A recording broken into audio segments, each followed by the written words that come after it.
This is Larry Hedrick for Mysteries of Superstition Mountain, where we bring the past into the present for our future viewers. Today we have another great Arizona story by Marshall Trimble.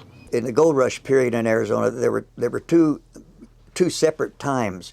One was the first big gold rush in the 1850s, that began in the 1850s, and the other was around 1900 when they were demonetizing silver, and gold became precious again, or became, you know, a new rush started. So I'll tell you a little bit. I'll tell you some of the early days. Those are the more colorful ones of the with the first strikes, because some of them were just amazing. Most of them were right around where Yavapai County is. In fact, almost all of them were.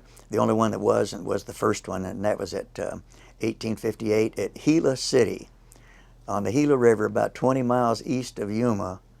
Jake Snevely, who was a old Confederate officer and a Texas patriot, let's call him, and he was with a party of gold prospectors, and it seems so funny to think they would find placer gold there. But in 1858, there was a strike. I mean, a boom town came overnight. It was called Gila City, and they were out there. They were picking up $100 a day, panning out $100 a day in gold, and then blowing it that night, because we'll just go out tomorrow and pan out some more. And but when placer gold plays out, it plays out. It's easy to find. Nature has already mined it for you. Placer gold is it's broken away from the ore, and it's just out there being polished by the rushing waters, and it's just glistening there, waiting for some lucky guy to pick it up. And so then the next one was our old scout Pauline Weaver. It was on the Fiesta de la Paz, the Fiesta of Our Lady of Peace, January of 1862, and over in the Colorado River area, a place that would be called La Paz, and they were taking gold out of there, and some Mexicans were also taking gold. They were just, it was a big strike. They've been thinking about making La Paz the territorial capital when Arizona became a separate territory. It was that big a place. But again, as Senator Goldwater said, his grandfather was one of the merchants over there, one of the first settlers, and he says, my grandfather came out one morning and the Colorado River had moved. It was a steamboat landing there with no water now. So he said he just picked up the store and went out and found the river, and that's where Ehrenberg is today. He named the new town Ehrenberg in honor of a good friend of his who had just been killed by Indians recently, and Herman Ehrenberg. And so, so that was the big strike, the first big strike, and they were really picking it up, and it was big, but there was more to come. Now, when Gila City was going strong, another man comes in as one of the prospectors. His name was Jack Swilling. And old Jack, you know, he gets maligned, and I'm just trying to lionize him because everybody says bad things about him. He had gotten hit in the head and been shot, and he did a typical thing that people did. He took laudanum for the pain. This is very common, you know. You could just buy laudanum over the counter, and he. So the trouble is he mixed it with alcohol, and that's dynamite. And he did some violent things when he was, but otherwise he was a highly respected, one of the most respected citizens of Arizona in his time, unless he was drunk or high on, or both. Well, anyway, Swilling comes along, and Swilling organizes some militia volunteer, because the Yavapai now were attacking these prospectors. You know, they'd been doing all their damage down in Mexico, but all of a sudden, hey, here's you know, new talent we can pluck. And so. So Swilling is on an expedition now, leading, and he comes along about where Avondale is today, up the Salt River. They're following actually it was the Gila. They're following the Gila River out because the Salt joins it right about Avondale. Anyway, they're coming up the Gila River, and there is a river coming out of the north, and No white man has ever gone into central Arizona, believe it or not, in 1860. No white man has ever ventured in there. And Swilling is not going to do it either, because the Yavapai are and the Tonto Apache both. That's their land, and there were white people up by the 35th parallel, you know, where Interstate 40 is today, going across to California. But all those central mountains were just void of white people. And so, so anyway, he remembers it. And these guys had an eye. They could dig like a gopher, and had an eye of an artist for looking for geological, you know, the self-taught geologists. And he said, that looks promising, but he's not going to dare venture up there. Well, fast forward to 1863.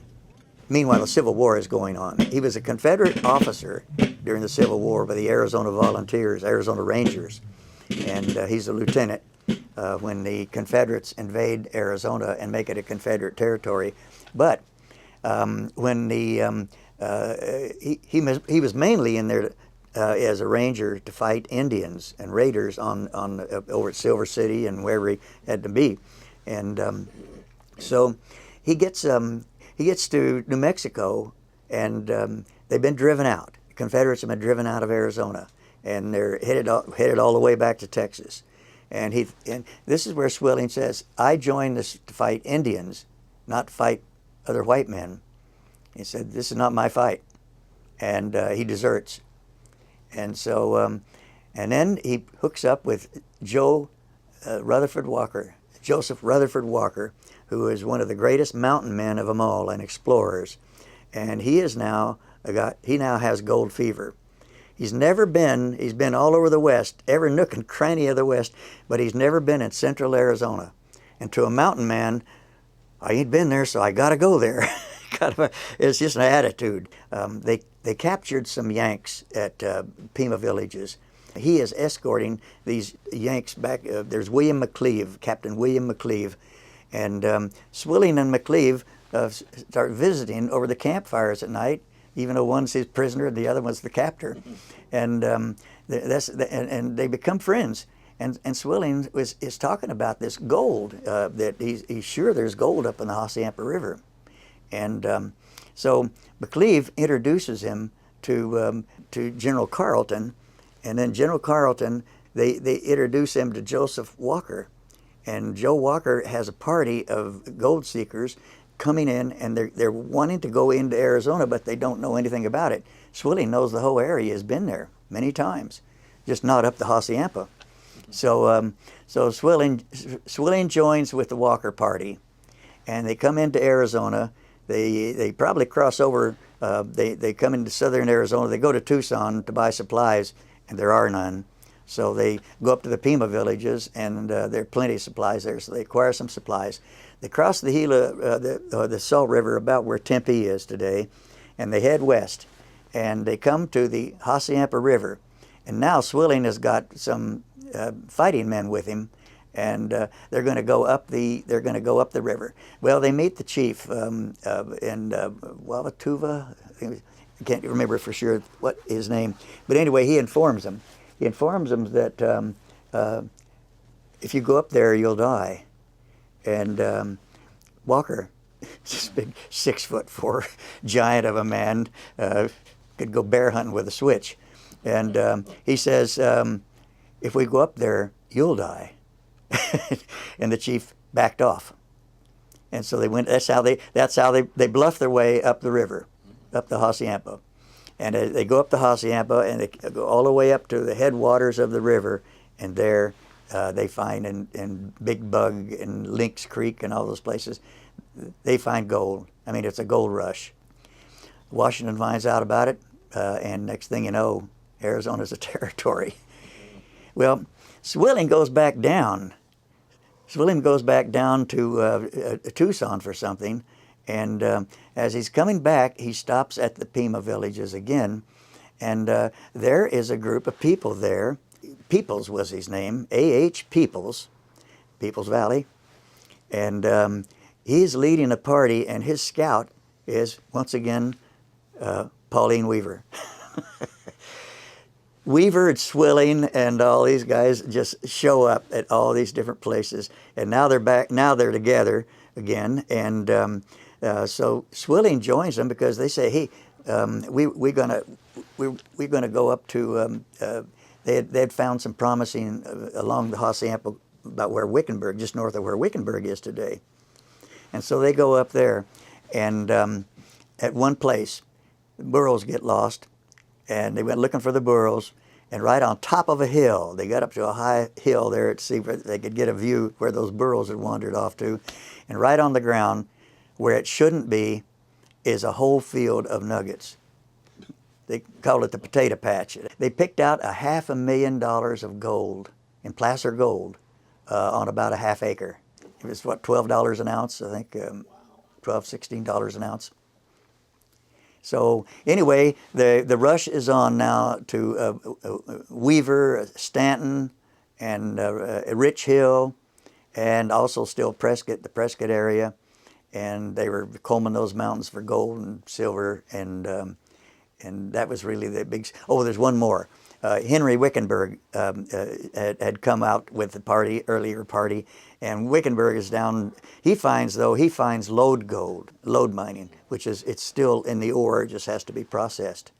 It has to be crushed and so forth, but the Vulture Mine. So right in that little area there, that short area between Prescott, Lynx Creek and that area, and down at the foot of Yarnell Hill at Weaver and Stanton and Rich Hill, and then right down a little further along the Hacienda at Vulture City.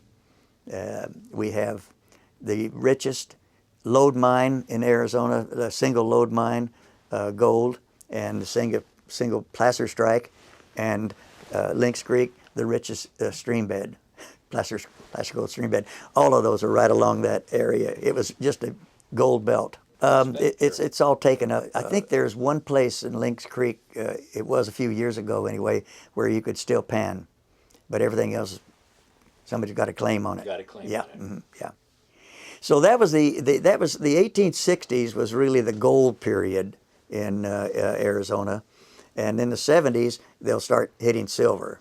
Silver King was the huge gold silver strike. It was the largest single silver mine in Arizona, and then Tombstone in 1877.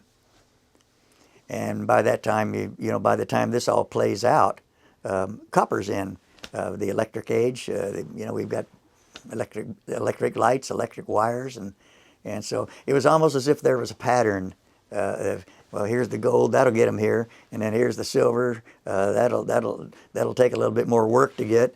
But where there's silver, there's also gold. We enter the age of copper. Well, there's another period then, and that was the one that there was the government was battling back and forth on demonetization of silver. 1873. If you collect silver dollars, you'll know from 1873 to 1878 you won't be able to buy any silver. They weren't making silver dollars then. The government started buying silver again. That's plain talk. And that would last until 1893. And once again, the Sherman Anti-Silver Purchase Act. And this really crippled places like Arizona, Colorado, these big silver areas. And but it opens it up for gold again. And around the 1890s, we see the beginning of the people are starting to look for gold again. This would happen again during the Great Depression when everybody was out of work. They would pick up their pans and go back up to these streams around Wickenburg and start panning out for gold. When I tell stories about the Superstition gold, no, geologically, in certain areas of the Superstitions, such as Weaver's Needle, it's not geologically feasible, gold, but right at the front, you can't say there's no gold out there. They took millions out of there at the Mammoth and Bluebird Mine in the 1890s, early 1900s, and then there was another big gold strike besides at Goldfield, the Superstition front of the west range of the Superstition Mountains. It was at Oatman, and at Oatman and Gold Road, these were big strikes in the early 1900s, and Oatman was just a big boom town for gold. So we did have that. That was the gold period again, the gold promotion. I call it the gold promotion period. Thank you for watching this episode of Mysteries of the Superstition Mountains.